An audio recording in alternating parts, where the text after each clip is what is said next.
So today we are very fortunate that we are having His Grace Kamal Lochan Prabhuji. So I will give a small introduction about him. So Prabhuji was born in Mysore in Madhav Brahmin family in 1973. He was brought up in Andhra Pradesh in a very orthodox family. But in 1994, he, as a college cadet, he came in touch with the devotees of International Society for Krishna Consciousness, and he found all the unanswered questions and was completely satisfied. So then he take initiation by His Holiness Gopal Krishna Goswami Maharaj. Then he worked for 3 years as a merchant navy officer, and during this time he felt the urge to teach the message of Gita to children and youth who were misguided by the today's world. So he gave up his job and joined ISKCON Mira Road, and he was promoted as a vice president of ISKCON Mira Road within a year, and he is currently the co-president of ISKCON Mira Road. He is also a visiting officer in the MS University for Management and Social Work faculties, and he also conducts seminars on personality development topics in education and corporate sectors. So Prabhuji is also in Sannyas waiting list, so we will see him as Vidandi Goswami and his mission of Srila Prabhupada and Lord Chaitanya. So we welcome Prabhuji, and we are very grateful that he gave his association and a valuable time to all of us. So thank you so much, Prabhuji. Now I would like to hand over the call to you, Prabhuji. Now you can start the class. Thank you so much. Hare Krishna. Om Namo Bhagavate Vasudevaya. Om Namo Bhagavate Vasudevaya. Om Namo Bhagavate Vasudevaya. Narayanam Namaskritya Naram Chaiva Narottamam Devim Saraswatim Vyasam Tato Jayamudhirayet Nashtaprayesha Vadresho Nityam Bhagavata Sevaya Bhagavati Uttama Shloke Bhaktir Bhavati Naishtiki. Reading from Srimad Bhagavatam, Canto 4, Chapter 5, verse number 21. As there are no purports from verse 13 till 20, we'll be reading from verse 21, Canto 4, 5th chapter, and we'll also have a small overview of the previous verses, that is from 13 to 20. Pumsaha, of Usa, he sins, apat tayat, extracted, dantan, teeth, kalingasya, the king of Kalinga, yataha, as, balaha, Baladev, satyamane, by being cursed, garimai mani, the Lord Shiva, yaha, who, Usa, ahasat, smiled, darshayan, showing, tataha, the teeth. Just the translation and purport by His Divine Grace A.C. Bhaktivedanta Swami Srila Prabhupada, Srila Prabhupada ki jai. Just as Baladev knocked out the teeth of Dantavakra, the king of Kalinga, during a gambling match at the marriage ceremony of Aniruddha, Virabhadra knocked out the teeth of Daksha, who had shown Virabhadra knocked out the teeth of both Daksha, who had shown them smiling, who had shown them while cursing Lord Shiva, and Pusha, who by smiling sympathetically had also shown his teeth. Here a reference is made to the marriage of Aniruddha, the grandson of Lord Krishna. He kidnapped the daughter of Dantavakra, and thereafter he was arrested. Just as he was about to be, as he was to be punished for the kidnapping, The soldiers from Dwarka arrived, headed by Balaram, and a fight ensued among the Kshatriyas. This sort of fight was very common, especially during marriage ceremonies, when everyone was in a challenging spirit. In the challenging spirit, a fight was sure to occur, and in such fights, there are commonly killings and misfortune. After finishing such fighting, the parties would come to a compromise, and everything would be settled. This Daksha Yajna was similar to such an event. Even all of them, Daksha, the demigod, Bhaga, and Pushan, and Bhrigu Muni, were punished by the soldiers of Lord Shiva. But later everything would come to a peaceful end. So the spirit of fighting between one another was not exactly inimical, because everyone was so powerful and wanted to show his strength by Vedic mantras or mystic power. All these fighting skills were very elaborately exhibited by the different parties of the Daksha Yajna.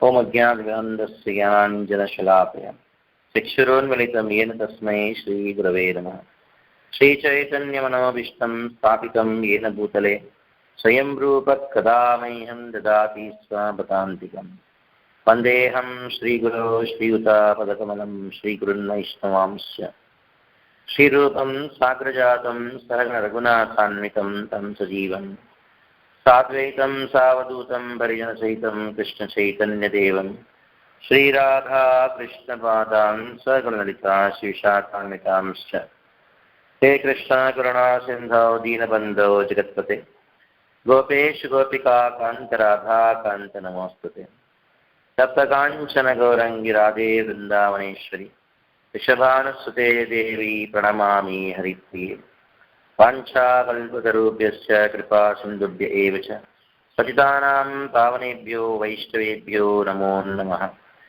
Jai Shri Krishna Chaitanya Prabhu Nityananda Shri Advaita Gadadhar Srivasadi Gaura Bhakta Vrinda Hare Krishna Krishna Krishna Hare Hare Hare Rama Rama Hare Hare Hare Krishna Krishna Hare Hare Hare Rama Rama Hare Hare Hare Krishna Krishna Hare Hare Hare Rama Rama Hare Hare. So Daksha Yajna being described here.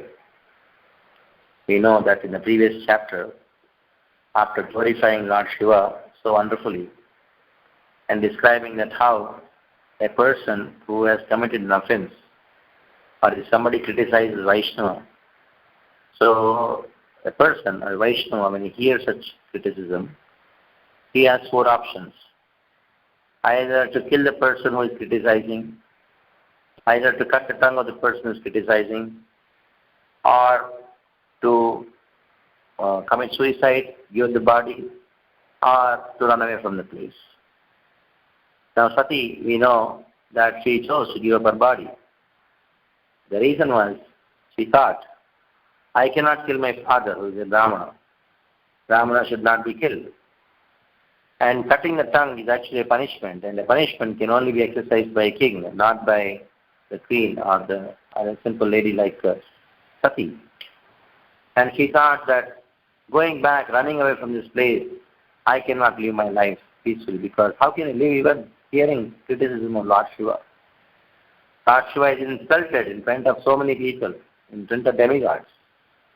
And she thought, let me just give up my body. Not only for the sake of just hearing the offenses of Lord Shiva, but this body has some connection with Daksha, who is an offender to Lord Shiva. And she went into Samadhi. Concentration of Samadhi, fire came out of her body. And then she just burnt. And news went all the way to Lord Shiva.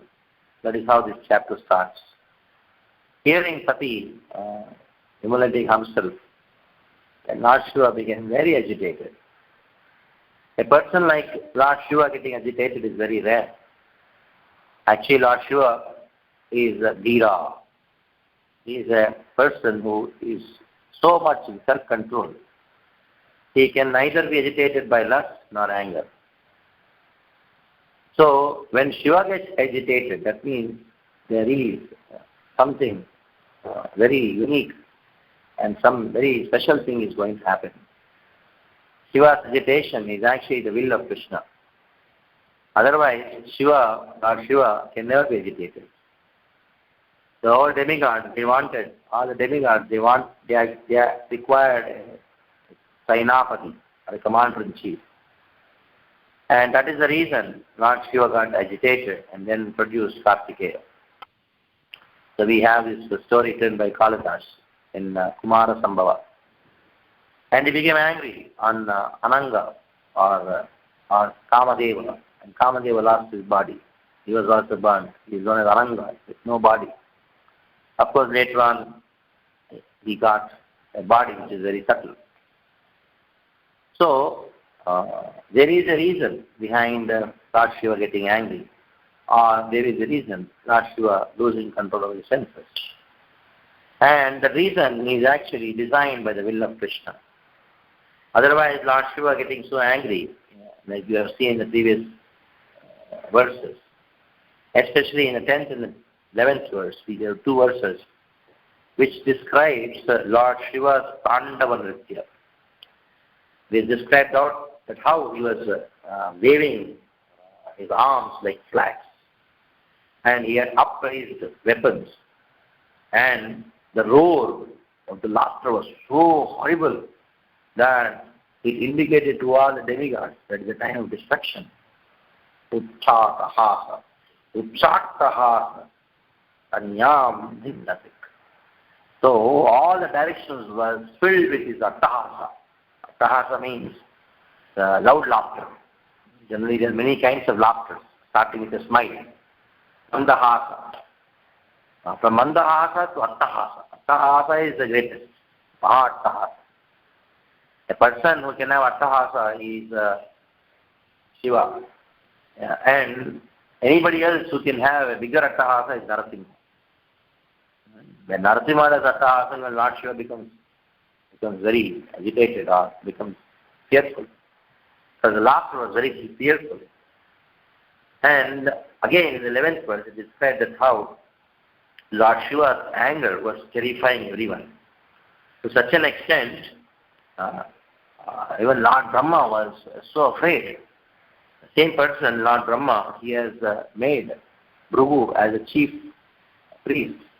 He has made not only Prabhu as a chief priest, he also made Daksha as a chief Prajapati. So all the demigods start thinking that just see, because of one person's offenses, that is Daksha, we are all now going to fear or face the wrath of Lord Shiva. Generally, Lord Shiva is called Ashutosh, one who is very much pleased very easily. And also, we know Lord Shiva is always in meditation form. But when he becomes angry, that is the time when Pralaya happens.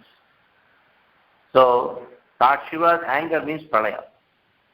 Generally, he doesn't get angry. But when he gets angry, it is Pralaya. But now, his anger has come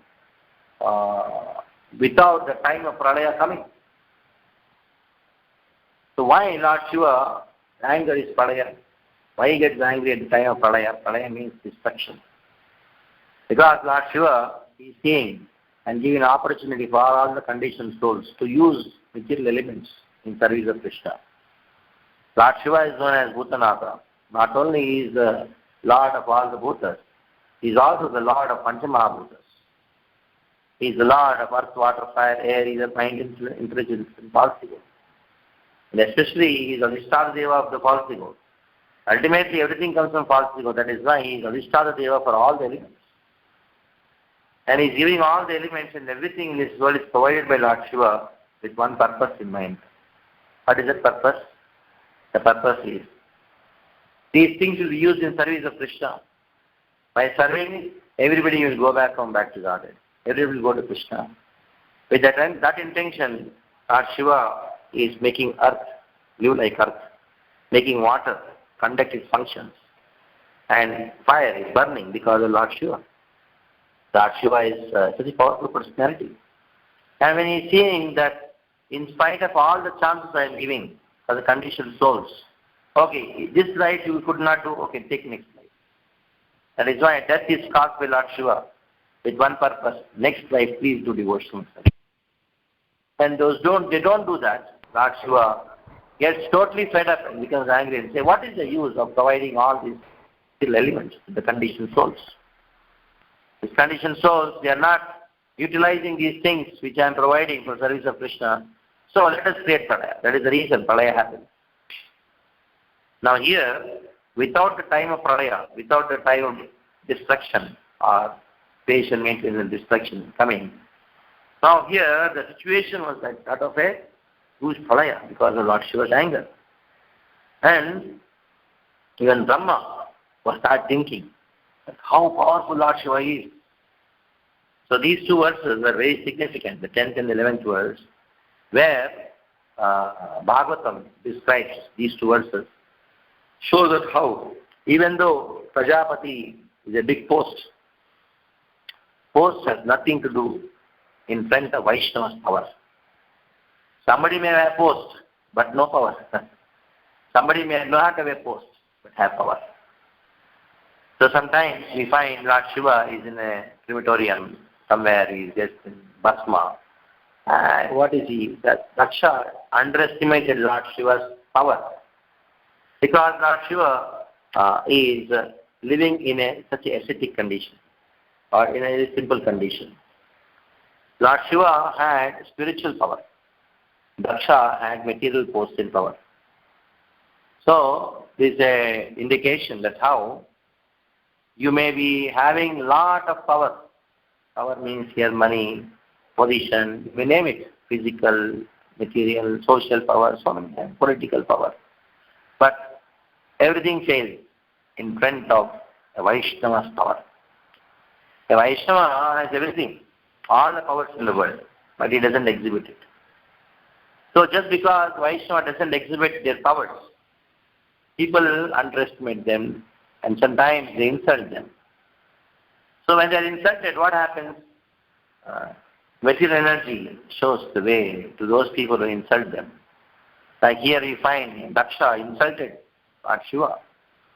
And the material energy is now showing, taking a toll on him now. That is why, just because of seeing somebody not so powerful, not so influential, not so clean, not so aristocratic, from the material point of view, people may commit offenses. So these offenses becomes the cause of the destruction. Actually, one cannot be understood by external activities. Like even Sukadeva Goswami, when he was born, he just, as soon as he took birth from the womb of his mother Jabari, he started running. Actually, Sukadeva Goswami had a boon, and a vardhan, that Maya would not attack him, but still he just went. By birth he went. Anapeta krityam daipayino viraha katarajuvava. Like Sukadeva Goswami is being worshipped by Sukadeva Goswami in this verse. When he says, Yam pravajantam anapetam veda krityam. Without even taking the Brahminical blood ceremony, no sanskar, he just stepped. And just imagine, he was a 16-year-old boy. And now he's walking naked and people thought he's mad. The same way, people think that Lord Shiva is mad. He lives in Shamshan and he doesn't have a house. Actually, all the houses are built because of his strength. Lord Shiva is not an ordinary person. That is why Vaishnava cannot be recognized by one's external appearance or external powers. So many times, because of some posts or a position or powers, material powers, we cannot recognize the spiritual powers.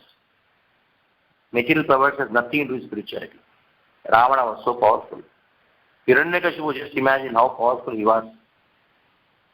And Ravana, he could lift Kailash. You know very well. Kailash, such a big mountain, he could lift it. So powerful. When he was on the verge of defeat, Ravana, he went to Bali Maharaj to help. Bali Maharaj is Ravana's Purvaja. He was his ancestor. So Ravana was told by somebody, go to Bali Maharaj, he is your ancestor, he will help you. So Ravana came to meet Bali Maharaj. So what happened when on the doorkeeper, as doorkeeper Vamana was there. So Ravana was going inside, Vamana stopped him. Hey, where are you going? He told, I am Ravana. Vamana told, no way you can go inside. Then Ravana thought, why to develop fight with this person? Already I got fight with Ram. Let me not waste time. So it became a small insect kind of thing and he went into Bali Maharaj's palace.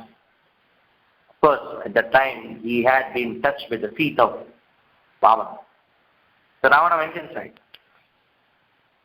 Somehow he was left by Vaman. When Ravana went inside, he spoke to Bali Maharaj. Bali Maharaj was talking about so many different things and told, give back Sita. Ravana told, no way. So then Bali Maharaj showed Ravana a big mountain. Ravana was shocked to see the mountain. A huge mountain of gold. Then he thought, forget Lanka, Soneka Lanka, golden Lanka, forget Sita. Let me take this mountain of gold. He told Bali Maharaj, I am forgetting Lanka, Sita, everyone. I just want this golden mountain. And Bali Maharaj told, take this mountain. Can you lift it? Ravana told, I lifted Kailash. I am so powerful. I am so powerful. What is there in this mountain I can lift? So he went and tried to lift the mountain. It was a big, huge golden mountain. Somehow he could not just lift, somehow he could lift, and somehow it happened that his hand got stuck between the golden mountain and the ground, and he could not release the hand. He was in pain, crying out. He told Bali Maharaj, I am your guest. How come you make me suffer like this?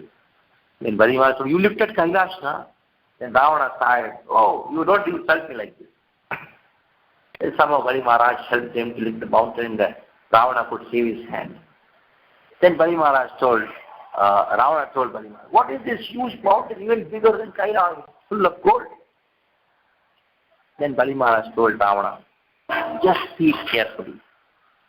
The Ravana observed this mountain so carefully, then he came to know, oh, this is not just a mountain, it seems to be a golden earring. Then Bali Maharaj told, yes, you see this side. On the other side, Ravana could see another huge mountain. Actually, it's not a mountain, a golden earring. Then Bali Maharaj said, oh Ravana, you heard in our dynasty, in the age of Satya, previous to me, there was one demon, great demon called Hiranyakashipu. This Hiranyakashipu was killed by Narasimha. When Narasimha made Hiranyakashipu lie on his lap and he was tearing apart the intestines, the stomach, and wore the intestines as his garment, at that time, Hiranyakashipu's earrings fell down here. Just imagine, oh Ravana, Hiranyakashipu's earrings are these two mountains. And you could lift Kailash, but you could not lift these two earrings. Just imagine. And Hiranyakashipu used these things as earrings, and he was like a mosquito in front of Narasimha. And the same Narasimha has come as Ram, give back Sita. Oh, Ravana could not start at this. He went back. So just imagine, even powerful personalities like Ravana, who could not even lift the one earring of Hiranyakashipu. Such people, such power, immense power. Ravana had all the 9 planets working in the kitchen. What happened to them? What happened to Ravana? What happened to Hiranyakashipu? So, being materially powerful has nothing to do with spirituality. Even demons were very powerful. That is why one should never be puffed up. Number one is one should never be puffed up with the material position what we have, with the material assets what we have, with the opulence what we have. Number one, we should not be puffed up. Now, more dangerous is to think that material opulence and power to be synonymous to spiritual progress. Oh, by Krishna's mercy, I got a good job. Oh, losing job is also Krishna's mercy. If somebody is able to see that, he's devotee. If somebody thinks my material progress is because of my spiritual progress, And if they connect both of the things, then that is the problem. Daksha was having this problem. Not only he had a post by which he insulted Lord Shiva. What happened was, Brahma came and gave a promotion to Daksha. That you find in the second and the third chapter of this canto. Then Daksha was promoted by Brahma, and he thought, yes, see, my promotion has happened. But this promotion had nothing to do with spirituality. So, not only getting puffed up by material assets, that is going to lead to a problem, but also to think that my material progress is spirituality. If I become more powerful, that means I am more spiritual. If I become more wealthy, I am spiritual. If I have a lot of peace of mind, that means I am spiritual. Spirituality has nothing to do with these things. And in strength of a power of a spiritually advanced person like Lord Shiva, Daksha's power has no value. Daksha's promotion has no value. So this is to be distinguished. See, Krishna, because of Krishna only there is power in this world. Yad vibhuti sattam shrimat doseva. Sattat eva vigachantam mama tejomsa sambhavam. Just by the small fragment of Krishna's energy, Krishna's manifestation as Paramatma, all the beautiful things, all the great things are there. Even the Asura power is also because of Paramatma. Like we know very well in Hiranyakashipu's story, Prahlad's story actually. When Prahlad was not at all disturbed by the powers of Hiranyakashipu, Hiranyakashipu asked Prahlad, just by Ruddasya Kampante, just by my anger, all the demigods they shiver. And you are all so peaceful. On whose strength you are so peaceful?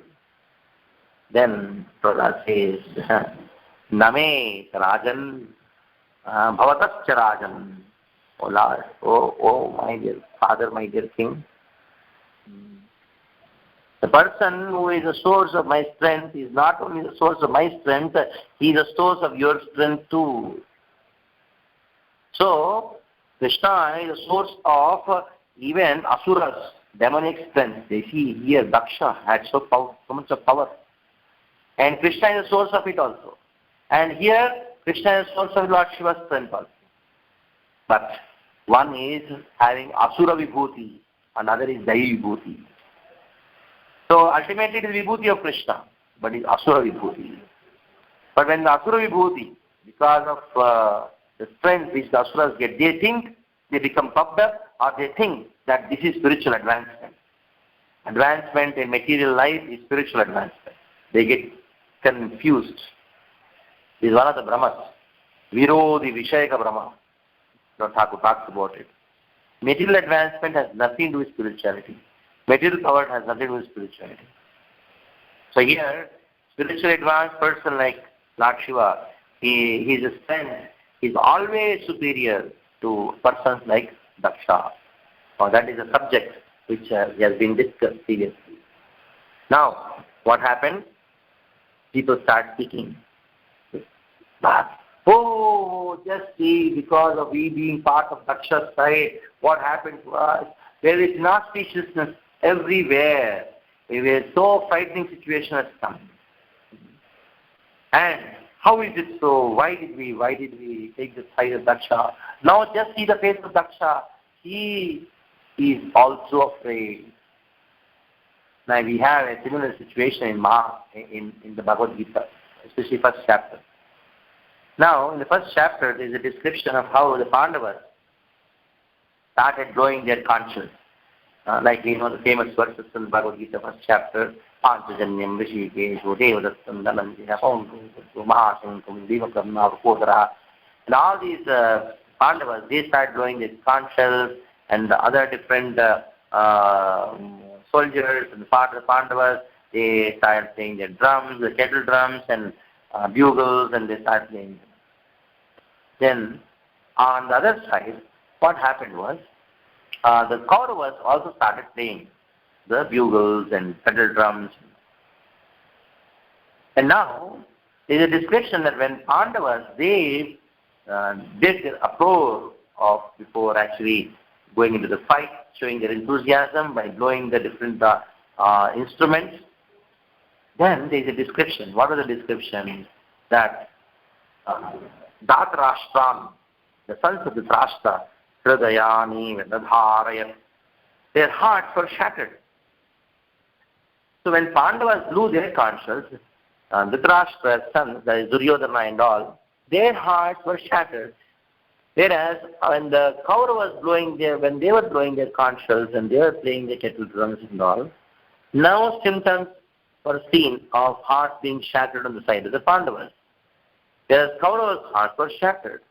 If you see Kauravas, they had 11 Akshayani Sena. That means Pandavas had only 7 Akshayani Sena. If you see all the soldiers, 11 Akshayani has a big figure. It's a certain number of horses, chariots, elephants. Like you have, we have artillery and this battalion, that battalion. Like that you have something called Akshayani. So just imagine the Kauravas sound must be higher, but Pandavas did not care. Their hearts were peaceful. The Pandavas' army was not so great as that of the Kauravas, but Kauravas' hearts were shattered. Why? Srila Prabhupada says because Kauravas had no confidence that Lord will protect them.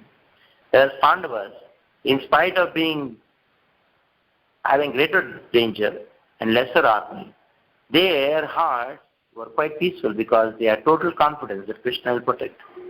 But here it is described that even Mahatma Daksha also was experiencing this fear. Seeing this fear of that Mahatma, great powerful Daksha. How can anybody be called Mahatma? Mahatma can only be a person who actually takes shelter of Daivi Prakriti. One who takes shelter of Radharani can be called Mahatma. Other are Duratma only. There can be no Mahatma without taking shelter of Radharani. Only those who take shelter of Radharani can be called Mahatma. But in the 12th verse, there is a description that how Daksha was a Mahatma. Now, this description of Daksha being Mahatma is actually sarcastic. Arey, Mahatma bhi dar gaya. Even Mahatma is also afraid. What kind of Mahatma is he? So in this case, there is a sarcastic description of Daksha. Now, starting from the 13th verse onwards, you have a description of how the followers of Daksha, how Virabhadra and all, they destroyed the Daksha Yajna. Destruction of Daksha Yajna arena is being described here. The 13th verse, because the 13th verse direction will not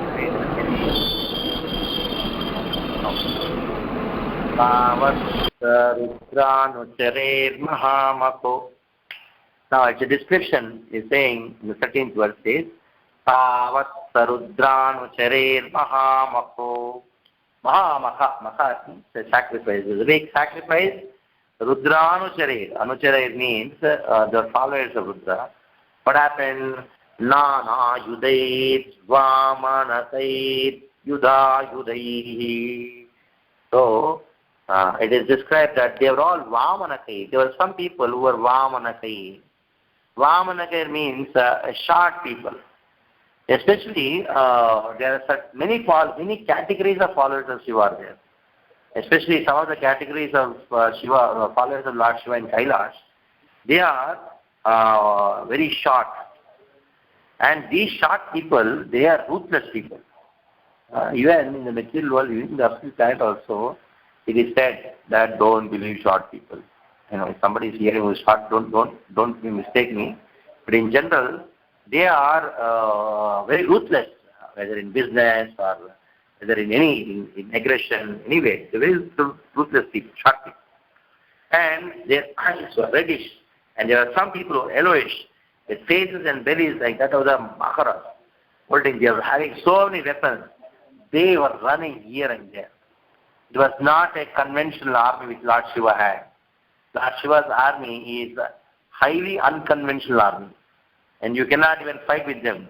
There is a conventional army, you know, their strategies. Here Lord Shiva and their anuchars, what strategy they have?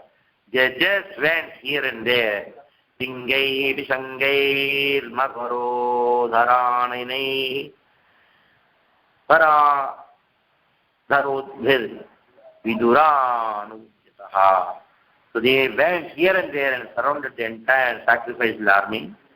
And some of them, what did they do? They broke the main beam of the sacrificial arena. When a sacrificial arena, the pandal, is built, then it is built facing towards the east and west. Means east-west, there will be huge beam onto which all the supports are here. First thing what they did was they went and broke the beam. That means mostly all the pandal is destroyed. And this pandal was not just an ordinary pandal which they had built up for sacrifice. And there is a description of the pandal in some of the scriptures. It actually looked more opulent than Sarga Daksha's own palace. And you should know all these pastimes happened in Haridwar. I don't know how many of you have been to Haridwar. Definitely you must have heard about this place called Haridwar. And that is a place where Ganga reaches the plains from the Himalayas. And there is one temple, even till today, called Daksheshwar Mahadev Temple. And that is the place exactly this whole pastime happened. So it's quite an important pastime. And happened in a very prominent place. Harika Dwar, where you want to go to Badri, that is Dwar. And that is the place this thing happened. And Daksha was actually not the king of that particular place, but whenever anybody had to do any sacrifice, they used to come to Haridwar and do sacrifice. And Daksha, though it was not his kingdom, he actually built a temporary kingdom, temporary palace, and a pandal. And the pandal was more beautiful than the original palace of Daksha. Even the heavenly planets. So just imagine how opulent this pandal would be there. And they just broke the beam. And then the next thing was they went to the women's quarters. Generally, women's quarters are always under the western side of the sacrificial arena, because they are supposed to do a lot of service in the sacrifice. So, but they never come in the front. It is said in the scriptures that the Brahmins would be doing the sacrifice, and all the men would be doing the sacrifice in the front. But from behind, all the supply of the ingredients are done by the very chaste women, the Brahmins' wives, to the Sumangalis. So when a Sumangali actually gives the fire for lighting the fire in the sacrifice, that fire contains Amrita. Of course, these are all Dharma Shastras. We don't want to go deep into it. But generally, according to the Vastu, the sacrifice arena, behind that, the western side is. And on the eastern side, there is a Sadas. The Sadas means it is all actually Vastu. On the eastern side of the sacrifice arena, that means in front of the sacrificial pandal, there is a huge building. Generally, a building is made, erected, a hall is erected, and there is a water body in the front of the hall, and there is a stage. So when you speak in front of a water body, that would act as a microphone, and thousands, not only thousands, hundreds of thousands, lakhs of people can hear what is going on. Because the sacrifice is done thrice, morning, afternoon, and evening. And between the two sacrifices, there should be katha. There should be Krishna katha. So for that, there is a sada. Sada means there is a big step. And also, there are so many ingredients which are supposed to be brought. So for that, there is a huge place where lot of bullock carts and different vehicles, tankwins, they're all kept. As soon as somebody comes and gives some charity, it is brought to the sacrifice, there is a profit, of course. And just describing all these things because these descriptions are coming in the 14th verse, where all the sacrifice arena, the main quarter, number one, the sacrificial pandal. On the western side, there is a description of women's arena. On the eastern side, there is a pandal where there is a Krishna Katha for description of Vedic literatures and Puranas, and on to the other side, on the north side, there's a huge Agni Dhara Sala. Agni Dhara Sala means what all fire which has to be lit, the preparations are all done there. So these things are all destroyed one by one. Then the 15th verse comes. Rurujur yajnapatrani, Rurujur yajnapatrani, tatayake dim anashayan. So some people, even yajnapatrani, huge sacrificial vessels were there, patrani, they are broken.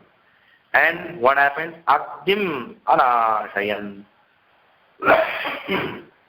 Agni means fire, was completely put off. And kuntushu, amutrayan kechit. You just imagine how horrible this Lord Shiva's followers were. They went and passed urine in the Yajna Kunda. This all how Daksha's Yajna was completely destroyed. So one of the acharyas, he describes that how, why these descriptions are going on. The reason is, it may be any sacrifice. If a Vaishnava is honored, that sacrifice is as good as the description which is going on now. That means there is no use of this sacrifice. In a sacrifice where a Vaishnava is not honored, in that sacrifice, the ghee what you are putting in the fire is not ghee, it is but urine. The fire which is being burning, it is not fire, it is just ashes only. The pandal what you are seeing, the arrangement what you are seeing is none other than a Bhut Bangla.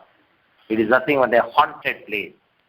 So, in the Vedic system, any sacrifice happens, any function happens in the house, they are very careful about careful about inviting people in a very respectful way.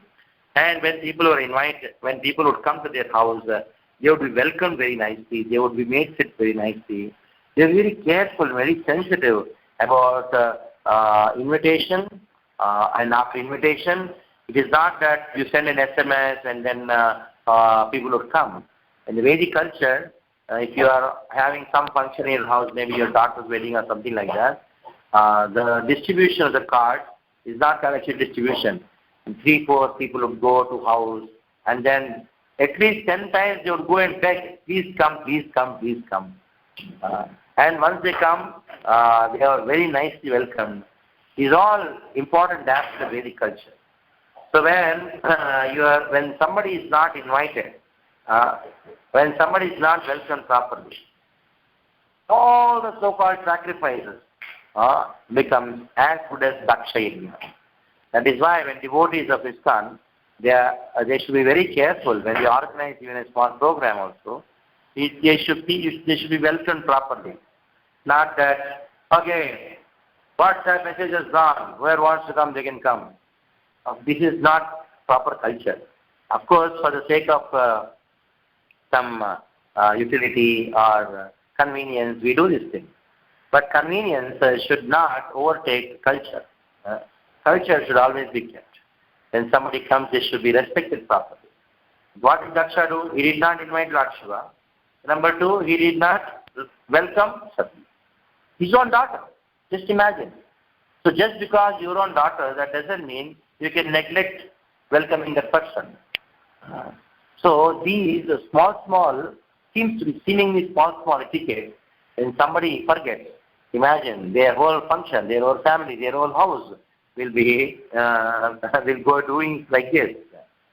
Now in the 17th verse it comes.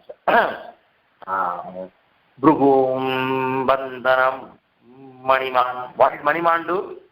Maniman, he tied up Brugumuni. And Veerbhadra, he tied up Daksha. And Dandesha, he tied up Usha. Nandishwara tied up Bhava. So these are all sitting in the Yajnashala. And Daksha was also tied up. Because when Lord Shiva's energy is functioning to these people, who can do what? Nobody can do anything. After seeing this, all the priests, yes, and devatas, they are greatly afflicted by stones because some people are throwing stones on them. and they could not flee also. They could not run away. Now, the 19th verse says, Juvataha Shuvaha Haspasya. Virabhadra, what did he do? He tore off the mustache of Prabhu. Why he tore off the mustache of Prabhu? Because it is further said that when Prabhu, when Daksha was insulting Lord Shiva, Prabhu was showing his mustache like this. Very good. So, and then he was smiled and he showed his mustache with his fingers. He tied his mustache like this. That means, Prabhu being a Purohita, he should have stopped Daksha. What Daksha? What are you doing this? You should not do this. And that is why Virabhadra, he told of the mustache of Prabhu. And now Virabhadra pulled the eyes of Bhaga. Bhaga, who had fallen on the ground, who had encouraged Daksha, the movement of his eyebrows in the assembly. Then he told, with the eyebrows he told, yes, right, guys, go further. He encouraged. Because I used eyebrows, his eyes were plucked.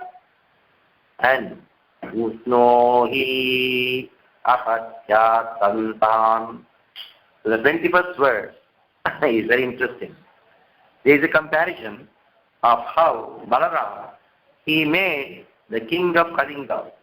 That is, in the time when the king of Kalinga, his tooth was broken. Who broke the tooth of the king of Kalinga? It is Balaram.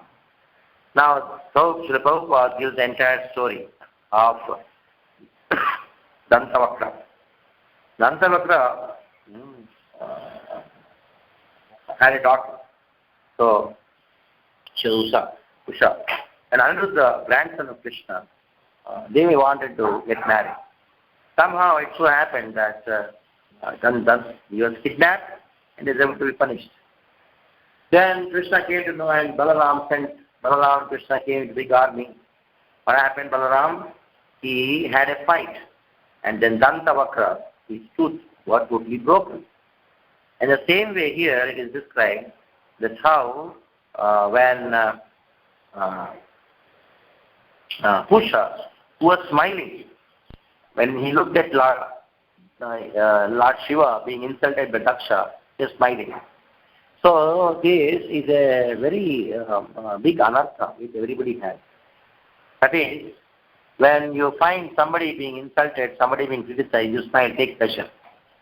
Taking pleasure in somebody's insult, especially when somebody is talking about ill about someone, then you laugh. You laugh at the person. So this laughter can create a havoc in personal life and others also.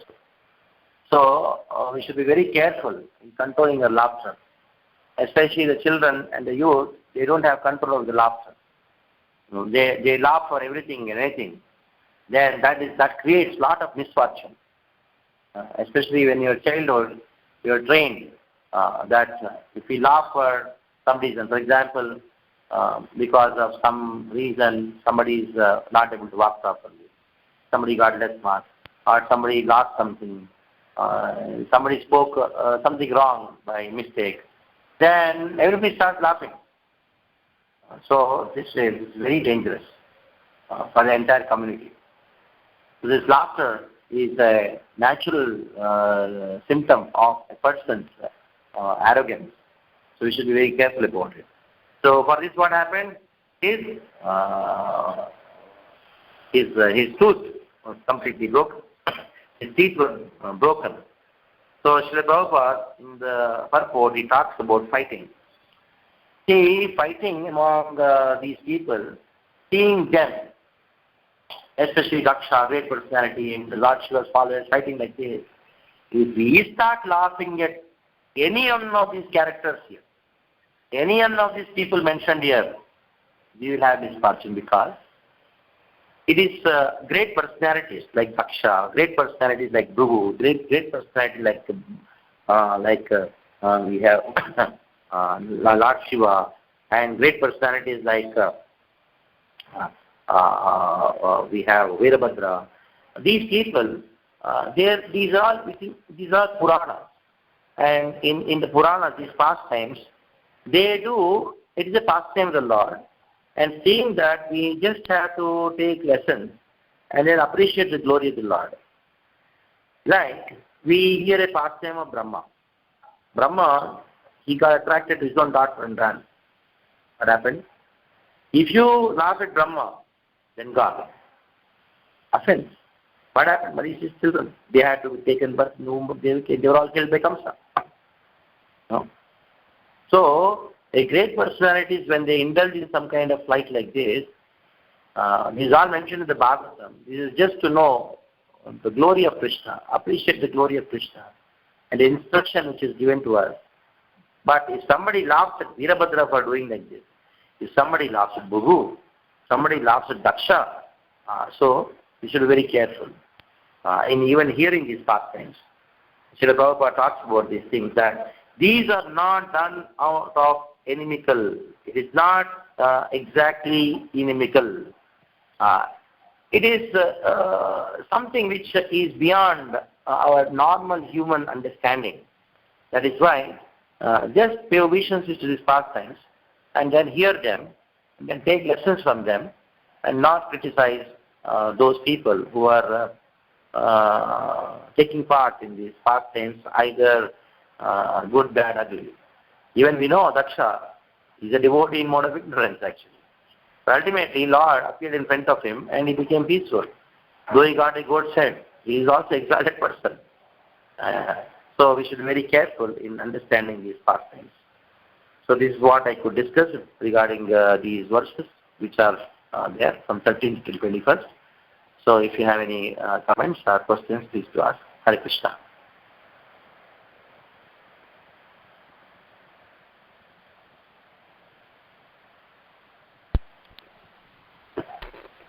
Hare Krishna, Prabhuji. All glories to Krishna, Prabhupada and Guru Maharaj. Thank you so much, Prabhuji. It's a very, very wonderful class, Prabhu. I request other devotees, if they have any question or comment for Prabhuji, they can go on. Hare Krishna. Hare Krishna. Hare Krishna, Prabhuji. Prabhuji, I have one question. In the final part of the lecture, you talk about that how everyone must control their laughter. How sometimes the children, they laugh about on even simple things. So my question is not exactly on that. Something connected to that. Like Krishna talks about austerity of the speech in Bhagavad Gita. So yes. He says that we should talk pleasingly, we should talk about the person, the truth, and so how it is applicable while preaching and in personal application also. Yeah, austerity of speech, anudvegaram vakam chet sadhyayastapah.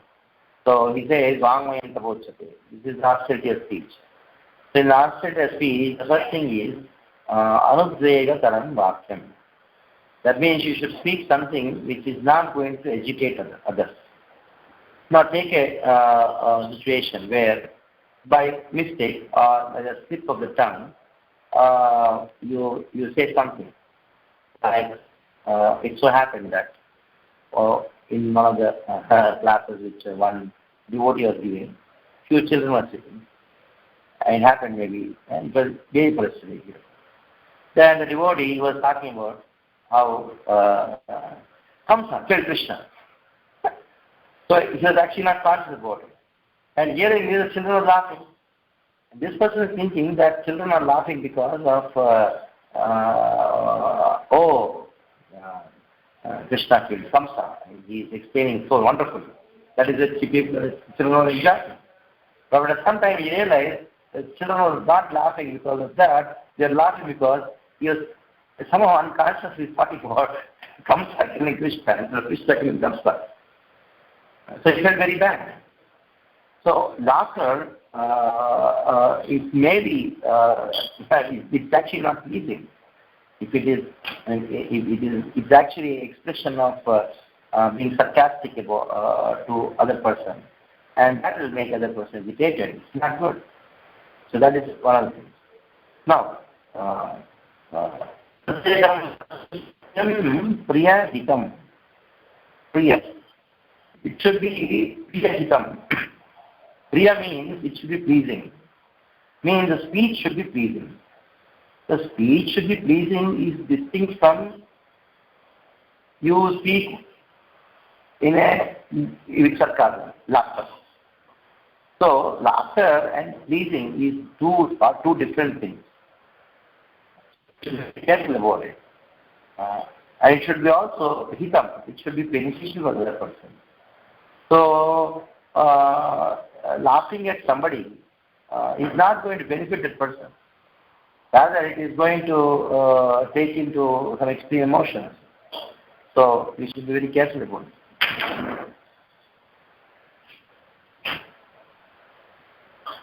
Very good.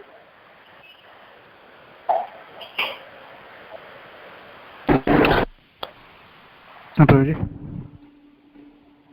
Yes, so I could give some answer to your question. Prabhuji, my question is that if how to apply this principle that we should be sweet with others also, and we should be truthful also. For example, while preaching, sometimes we meet students who are engaged in some bad activities.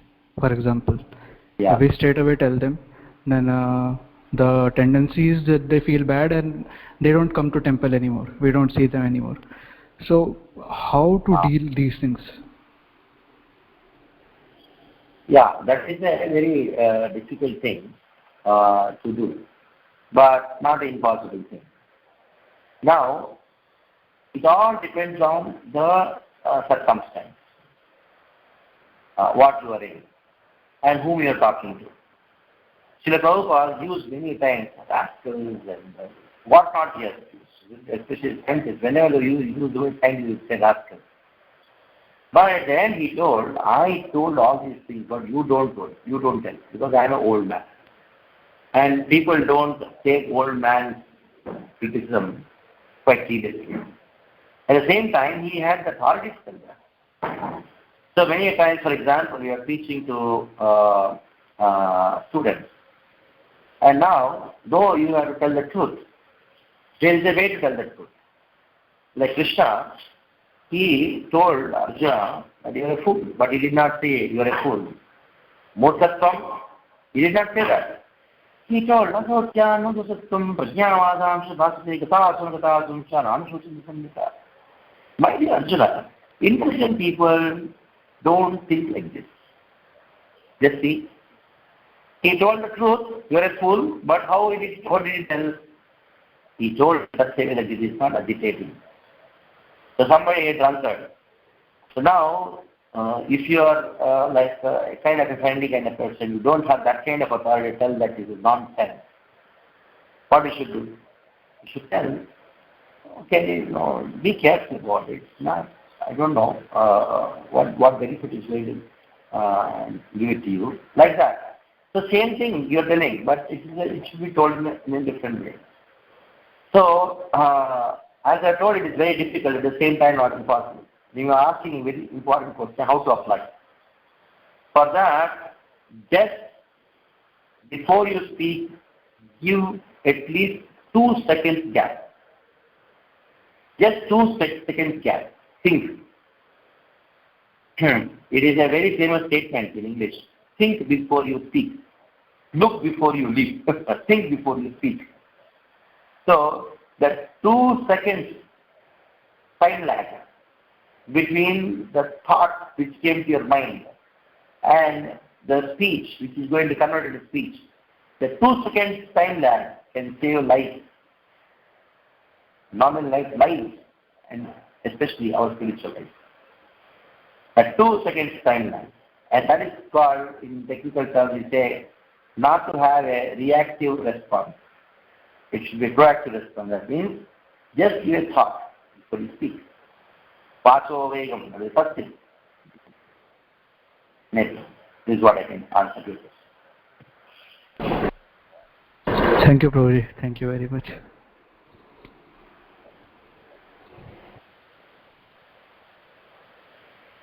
So if there are any questions, you can take away.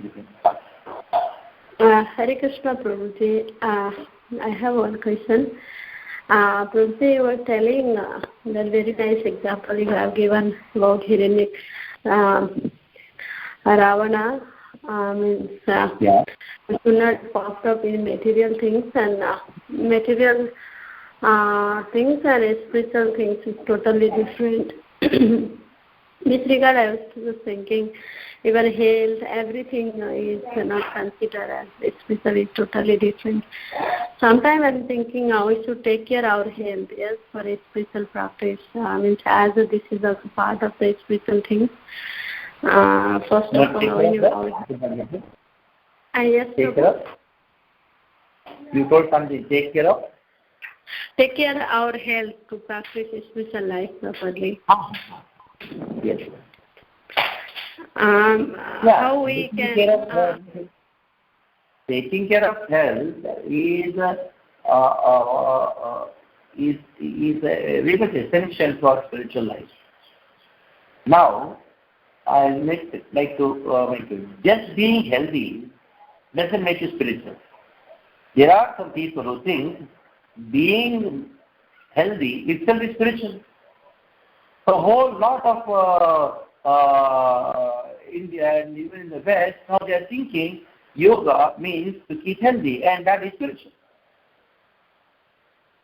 So now a spiritualist trying to keep his health, that is a different subject. And to be healthy itself is spiritual.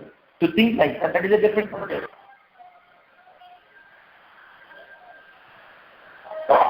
Am I clear, Mataji? Yeah. That is I was thinking. And I like the answer you have given to Prabhuji before you put the things in second. That is very practical, Prabhu. Yeah. Thank you so much. Is there any question or comment for Prabhuji? Hare Krishna, Dandavat Pranam at Kamal, Lochan, Prabhuji.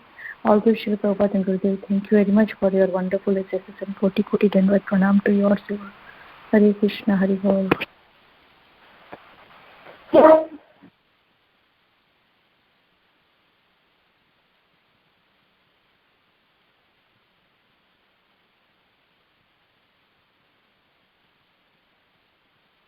Hare Krishna, Prabhuji, Dandavat Pranam. All good Shri Prabhupada. Thank you so much for the experience. Thank you so much for the